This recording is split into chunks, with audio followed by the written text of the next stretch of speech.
সবাই জানেন গত কয়েকদিন ধরে যে একটা টালবাহানা চলছে। আপনারা জানেন রংপুরের গঙ্গাতলায় সাম্প্রদায়িক হামলা হয়েছে, কিন্তু প্রশাসন থেকে এর কোনো যথাযথ বিচার কিংবা যথাযথ পদক্ষেপ আমরা লক্ষ্য করিনি। ভাই ও বোনেরা, আমরা চাই না কোন বাংলাদেশে কোনো সাম্প্রদায়িক হামলা হোক। আমরা সবাই শান্তিপ্রিয় শান্তিময় জাতি। আমরা চাই না আমাদের এই শান্তিকে কেউ কুলুষিত করুক।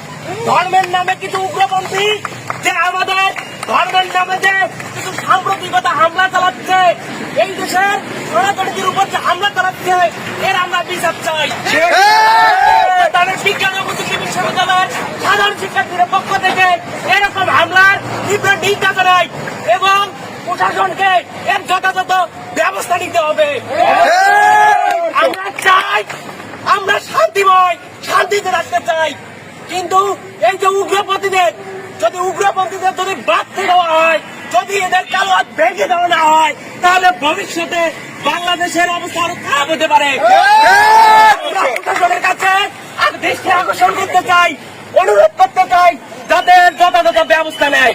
ধন্যবাদ সবাইকে।